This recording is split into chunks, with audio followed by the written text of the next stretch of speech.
వరి, ప్రత్తి తరువాత తెలుగు రాష్ట్రాల్లో అధిక విస్తీర్ణంలో సాగయ్యే పంట మొక్కజొన్న. మొక్కజొన్నను ఖరీఫ్లో వర్షాధారంగాను, రబీ వేసవిలో నీటి వసతి క్రింద సాగు చేస్తారు.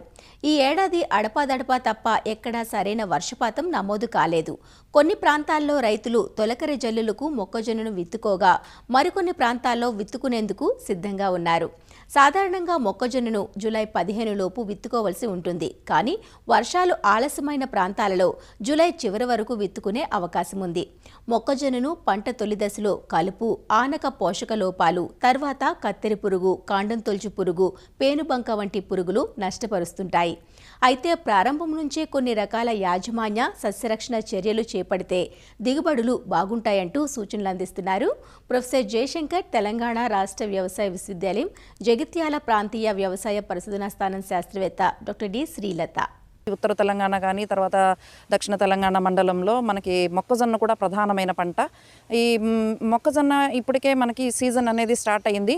సాధారణంగా మొక్కజొన్నను మనం జూన్ 15 నుంచి జూలై 15 లోపు నాటు పెట్టుకుంటే మనం విత్తుకుంటే చాలా మంచి లాభదాయకంగా ఉంటుంది. ఇకపోతే మనం మొక్కజొన్నకి సాధారణంగా నాటు పెట్టిన మరుసటి రోజే ఒకవేళ వర్షం పడితే సరే, లేదంటే నీటి తడి ఇచ్చిన 24 గంటల నుంచి 48 గంటల లోపు అట్రాజిన్ అనే కలుపు మందుని 1 కేజీ ఒక ఎకరాకి 200 లీటర్ నీటిలో కలిపి పిచికారీ చేసుకున్నట్లయితే మనకు ఒక 20 రోజుల వరకు కూడా ఈ కలుపు అనేది రాకుండా ఉంటుంది.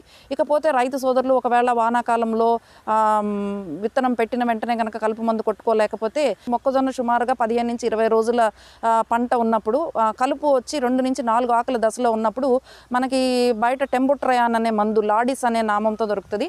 ఇది ఎకరాకి 115 ml 200 లీటర్ నీటిలో కలిపి పిచికారీ చేసుకోవచ్చు. లేదు అంటే మనకి ప్రోప్రామిజాన్ అనే మందు కూడా దొరుకుతుందండి. ఇది కూడా 25 నుంచి 30 గ్రాములు ఒక 200 లీటర్లో కలిపి పిచికారీ చేసుకుంటే మనకి 20 రోజుల తర్వాత వచ్చే కలుపు మందులు సమర్థవంతంగా నిర్వహించుకో. ఇకపోతే రైతులు గుర్తుపెట్టుకోవాల్సింది, మొక్కజొన్న వేసిన 12 నుంచి 15 రోజులు తప్పనిసరిగా ఈ కత్తెర పురుగు అనేది ఉధృతి ఉంటుంది. కాబట్టి కత్తెర పురుగుకి తప్పనిసరిగా మనకి క్లోరాంట్రినిప్రోల్ అనేది మందు దొరుకుతుందండి.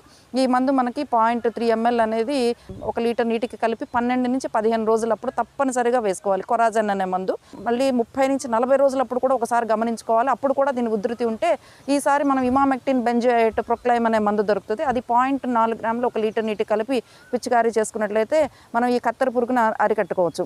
ఈ రసం పీల్చు పురుగులు అవి కూడా మనకు ఒక్కొక్కసారి ఏదైనా తేమ, వాతావరణంలో తేమ ఉండి ఉష్ణోగ్రతలు ఎక్కువగా ఉన్నప్పుడు ఉంటే దానికి మోనోక్రోటోఫాస్ మందు 1.6 ml 1 లీటర్ నీటికి కలిపి పిచికారీ చేసుకోవాలి.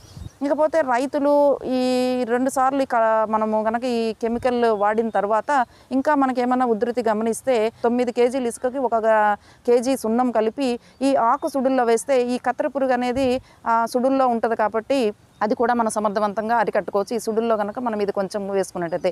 ఇకపోతే రైతు సోదరులు మొక్కజొన్నలో ప్రత్యేకంగా గమనించుకోవాల్సింది ఏంటంటే, ఈ కలుపు తీసుకున్న తర్వాత ఏమాత్రం అవకాశం ఉన్నా ట్రాక్టర్ డ్రాన్ ఇంటర్ కల్టివేటర్లతో అంతర్కృషి కనుక చేసుకున్నట్లయితే బాగా ఏపుగా పెరిగి మంచి కండలు రావడానికి అవకాశం ఉంటుంది. ఇక వానాకాలంలో చేస్తాం కాబట్టి మనకి వర్షాలు సక్రమంగా పడితే ఇరిగేషన్స్ అనేది లేదు. ఏదైనా కారణాల వల్ల వర్షాలు ఆలస్యం అయితే మాత్రం తప్పనిసరిగా మొక్కజొన్నలో తప్పనిసరిగా నీటి తడులు ఇవ్వాలి.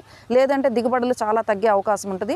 సో ఇది మొక్కజొన్న గురించి మనం ప్రధానంగా చెప్పుకోవాల్సిన యాజమాన్య పద్ధతులండి.